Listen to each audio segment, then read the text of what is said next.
Bismillahirrahmanirrahim. Assalamualaikum warahmatullahi wabarakatuh. Bismillah, alhamdulillah, wassalatu wassalamu ala rasulillah Sayyidina Muhammad ibni Abdillah wa ala alihi wa sahbihi wa mawalah amma ba'du.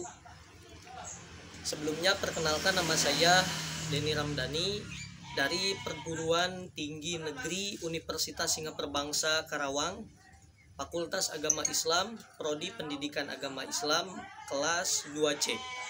Pada kesempatan kali ini, saya sedikit akan menunaikan tugas kuliah, mata kuliah Ulumul Quran dengan judul yang diberikan yaitu tentang qiraat. Sedikit saya akan menjelaskan tentang qiraat. Perlu kita ketahui bahwa qiraat adalah bentuk jamak dari qiraah, yang secara bahasa itu berarti bacaan.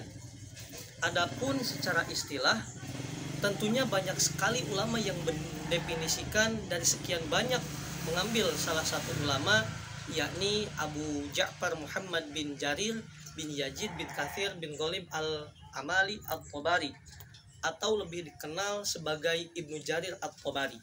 Beliau membuat definisi bahwa qiraat adalah ilmu pengetahuan tentang cara-cara melafalkan kalimat-kalimat Al-Quran dan perbedaannya dengan membangsakannya kepada penukilnya. Artinya bagaimana sumber itu pengambilannya dari mana gitu. Dan imam-imam itu banyak sekali. Jumlahnya itu semuanya ada 7, atau sering disebut dengan qiraat sab'ah. Nama-nama 7 imam qiraat itu dan perawinya, yang pertama Abu Ammar bin Ala, perawinya adalah Abu Ad-Dauri dan As-Susi. Yang kedua Ibnu Katsir, perawinya adalah Al-Bazi dan Kunbul. Yang ketiga Imam Nafi Al-Madani, perawinya adalah Qalun dan Warashi. Yang keempat Ibnu Amir, yang mana perawinya adalah Hisham dan Ibnu Jakwan. Yang kelima Asim Al-Kufi, yang mana perawinya adalah Subah dan Hafs. Dan yang keenam Hamzah Al-Kuti, perawinya adalah Khalaf dan Khalad.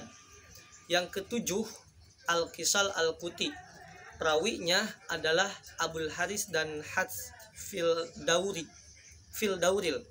Selanjutnya perlu kita ketahui kenapa perbedaan qiraat itu ada.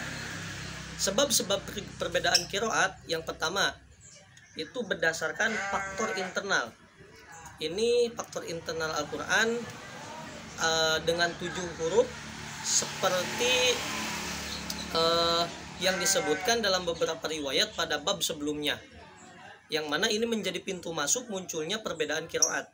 Meskipun para ulama masih memperdebatkan pengertian sab'atu ahruf, namun terlepas dari perbedaan dalam pemaknaan sab'atu huruf itu, tersirat makna bahwa Allah Subhanahu wa taala memberikan kemudahan kepada umat Islam untuk membaca dan memahami isi kandungan Al-Qur'an. Nah, berbicara tentang faktor internal, ada beberapa yang menyebabkan munculnya perbedaan qiraat Al-Quran itu sendiri. Seperti yang pertama, perbedaan qiraat yang diajarkan Nabi Muhammad SAW ketika mengajarkan Al-Quran. Nabi tidak hanya mengajarkan dalam satu bacaan. Ini dikuatkan dengan hadis yang mengatakan bahwa Al-Quran turun dengan 7 huruf. Ketika terdapat perbedaan, sahabat selalu menyandarkan kepada Nabi. Kemudian Nabi membenarkan mereka. Inilah yang menjadi dalil bagi qiraat mutawatir dengan sanad yang sahih sampai kepada Nabi Muhammad SAW. Itu yang pertama. Yang kedua, perbedaan turunnya Al-Quran setiap bulan Ramadan. Malaikat Jibril alaihissalam selalu datang kepada Nabi untuk mengulang bacaan Al-Quran. Kemudian Nabi mengulang pula bacaan tersebut kepada para sahabat dengan beberapa huruf. Sesama mereka ada kalanya berbeda dengan yang lain, tetapi tidak banyak gitu, hanya sebagian. Yang ketiganya, tidak adanya nak atau tanda titik dan sak atau tanda harkat atau baris, sehingga memunculkan ijtihad imam qiraat terhadap kalimat Al-Quran yang diperselisihkan. pendapat ini muncul dari kalangan orientalis seperti Ignaz Goldziher dan selanjutnya dan bukan selanjutnya dan beberapa pendapat yang lainnya. Itu perbedaan ini karena tidak adanya titik pada huruf-huruf resmi dan perbedaan karena harakat yang dihasilkan disatukan dan dibentuk dari huruf-huruf yang diam tidak terbaca merupakan faktor utama lahirnya perbedaan qiraat dalam teks yang tidak mempunyai titik dan tidak mempunyai harakat. Nah, dari sinilah banyak yang menafsirkan bahwa qiraat itu banyak terjadinya perbedaan itu di poin yang ketiga.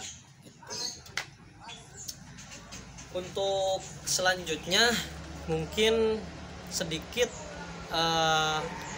hanya menjelaskan tentang qiraat itu saja mungkin ya dapat dicukupkan, karena saya sangat memaklumi bahwa diri saya ini bukan ahlinya dalam bidang qiraat, jadi saya hanya menyampaikan sekelumitnya saja mengenai definisi dan sedikit perbedaan adanya qiraat itu pun hanya dari faktor internal itu. Mungkin itu saja yang dapat disampaikan. Mohon maaf jikalau memang masih banyak kekurangan. Wallahul muwaffiq ila aqwamit thoriq. Wassalamualaikum warahmatullahi wabarakatuh.